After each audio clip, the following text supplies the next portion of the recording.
Many of you are probably familiar with Pascal's Wager. The famous 17th century mathematician believed that evidence alone doesn't fully settle the question of God's existence. So Pascal proposed that you should bet on God because of what's at stake. We can show his argument with this decision-making matrix. If God exists and we commit to God, we'll experience an infinite good, heaven. If God exists and we don't have faith, we might go to hell, and well, that's no bueno. Infinite no bueno. If God doesn't exist, then whatever we'd gain or lose would only be finite. So the smart money says bet on God as long as the chances of theism being correct are more than zero. Here's where the critics come in. For some of them, the wager fails hard. First up, here's Stephen Woodford, aka Rationality Rules. Given the nature of infinity, we can discount all gods who deal in finites. But we can't discount any god who deals in absolutes. Only a Sith deals in absolutes. And so while the monstrous matrix is now tamed, it nevertheless still delivers a fatal bite. Since multiple gods threaten infinite consequences, Pascal's crucial premise of if you lose nothing is no longer valid, and hence the superdominance is now gone.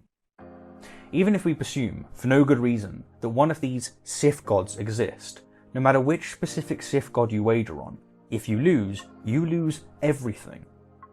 Again, assuming that at least one of these Sith gods exist, if you wager on Pascal's Yahweh, and it turns out that Yahweh doesn't exist, rather than losing nothing, as is the case in Pascal's matrix, you lose everything.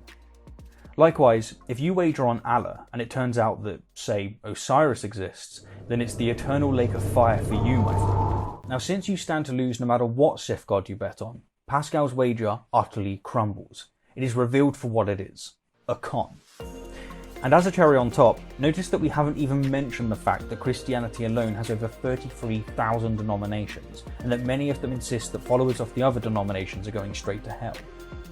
Indeed, the monstrous matrix true form is significantly more grotesque than I've depicted here. Wager, then, with all hesitation, as grovelling at one potential warlord's feet may earn you the infinite wrath of another. The many gods objection. This is probably the most common objection to the wager, but I don't think it's all that difficult. The answer is simply to wager on the God who seems most likely to be true. It isn't like we can't judge the probability of different religions. Pascal didn't think the role of evidence is totally useless. Woodford argues in another video that Pascal said that we can't know anything about God, not just that he's incomprehensible. I'll link Rationality Rules video in the description down below. But let's just grant, for the sake of argument, that Pascal said some self-contradictory stuff at times. He was, after all, quite the mystic. But it isn't as if Pascal had no respect for evidence whatsoever. He wrote about fulfilled prophecy as the ultimate proof for Christ. And Pascal appealed to how Christianity best explains the human condition. The point is, we can compare the relevant merits of Christianity versus Islam or Judaism or Hinduism and so on. And intelligent skeptics have confessed that the case for Christianity is far stronger than they initially thought. Jeff Lowder, one of the founders of infidels.org, said, "I remember thinking to myself that if I took time to investigate the resurrection, I could make anyone who believed it look like a fool. Or so I thought. I was about to discard it as another illogical religious belief, yet I found it extremely difficult to deal with as a critic." And here's Anthony Flew, who was a prominent defender of atheism. He writes, "The evidence for the resurrection is better than any claimed miracles in any other religion. It's outstandingly different in quality and quantity." So, with this in mind, we could use a simple illustration. Suppose Mr. Beast invites you on his channel and gives you a choice between two games to play. With game A, he flips a coin, and if you get heads, you win a house. In game B, he'll roll a dice, and if you roll a 5, you'll also win a new house. Well, which game do you pick? I don't think that this is a very tough decision. If we're all forced to wager, then again, wager on the God who seems to be most evidentially correct to you. Finally, most Christians with functioning brain cells don't think you're going to hell if you prefer to be some kind of Roman Catholic or Greek Orthodox versus some kind of Protestant. All the major denominations teach us to repent and trust in Jesus Christ. This is just ecumenicalism 101. While some sects do think that their little group is the one true faith, I'm looking at you, Oneness Pentecostals, their beliefs stand outside historic Christianity. As with all non-Christian religions, their beliefs can also be scrutinized. So this many-face objection doesn't really pack that much of a punch. The next objection comes from Cosmic Skeptic, who makes what some philosophers call the impossibility objection. Here's Alex. But okay, let's give Pascal the benefit of the doubt. Let's say that if there was a God that existed, it would be the Christian God. Let's say that he's got the philosophy right. You've still got a pretty big problem on your hands, and that is the fact that you can't choose what to believe in. Okay, to illustrate my point, imagine I asked you to start believing that Australia does not exist. Okay, I want you to believe that Australia is not there. Okay, you can tell yourself that Australia doesn't exist. You can tell your friends and family that it doesn't exist. You can ignore photos and videos, and you could never book a holiday there, but could you really believe that Australia doesn't exist when you know the contrary to be true? I don't think you could. And by this, don't get me wrong, I'm not trying to say that I know that God does not exist with the same certainty that I know that Australia does exist. I'm just using it as an analogy to point out that you cannot believe something just because you want to. You have to genuinely be convinced of it or genuinely know it to be true. Or as Richard Dawkins put it in The God Delusion, believing is not something you can decide to do as a matter of policy. I can decide to swear on a stack of Bibles that I believe every word inside them, but that can't make me actually believe it if I don't. Pascal's Wager can only ever be an argument for feigning belief in God. If I were laying on my deathbed, terrified of the prospect of hell, but not quite able to truly convince myself of God's existence, I could baptize myself, I could become a Christian. But when I stood before God, he'd see right through it if he was truly omniscient. He'd know that the only reason I'd converted to Christianity, the only reason that I'd chosen to believe in him was out of fear and out of weighing up my chances rather than love and adoration. Now, Alex does have a really good point here. The example of Mr. Beast inviting me on his channel and offering me a house if I land heads is one thing. But what if he asked, do you believe 2 + 2 = 5?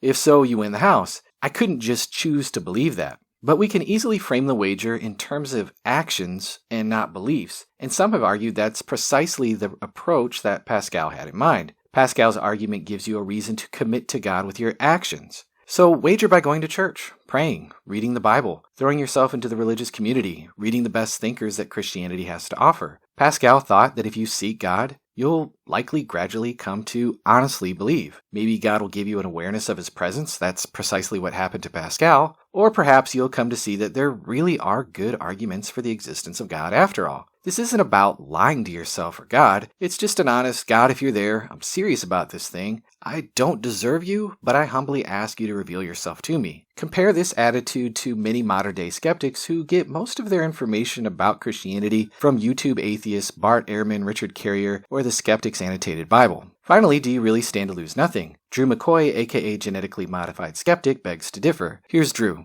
We've all heard this argument debunked 1,000 times. People will argue that you can't just choose to believe in God, or that there are thousands of gods, so the wager really creates a false dichotomy. But I have a different take on the subject. Don't get me wrong, those are great arguments, but I think that there's another argument that goes largely unsaid in the atheist community, and that is, if you live your entire life by a certain god's rules, and then it turns out that that god is a fairy tale, then you've really lost a lot. Let me give you a list of examples. You've lost the opportunity to express your sexuality in the way that makes you feel happiest and most comfortable. If you're an LGBT person or you're just a straight person who wants to have sex outside of marriage, chances are you've lost a lot of opportunities by following a certain religion. There are a lot of LGBT people who live their lives according to a certain religion and thus have never been able to have a committed partner. Are you seriously going to tell me that they haven't lost something if their God turns out not to be real? And for just about anyone in most religions, there's a lot of guilt to be felt over going against the dogma on sexuality.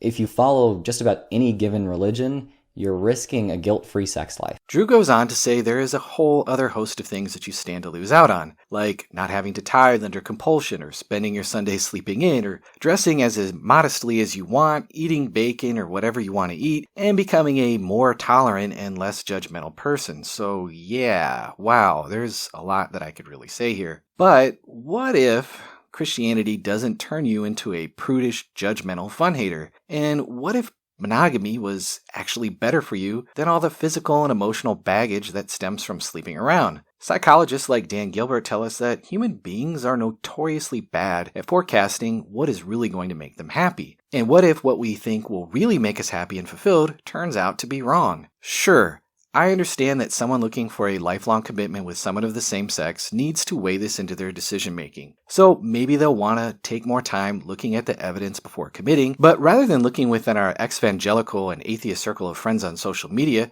we should seek out and find devout people around us. Find out if they're living a joyful and fulfilling life, and if they are, well, why can't you? There's also plenty of evidence that suggests religious people live happier and more fulfilled lives. And that includes in the bedroom, by the way. Rationality Rules, Cosmic Skeptic, and Genetically Modified Skeptic just haven't given us reason to think Pascal's wager fails. The many gods objection cherry-picks Pascal's statements and then throws out the role of examining evidence. The wager also doesn't force one to choose what they believe against their will, but to be open and live your life accordingly as if it is actually true. Finally, the cost too high objection seems, well, a bit shallow. Pleasure isn't all there is to a fulfilling life, and what we find pleasurable can absolutely change. Pascal's wager just hasn't been debunked. In this life, we all have to wager, so wager well.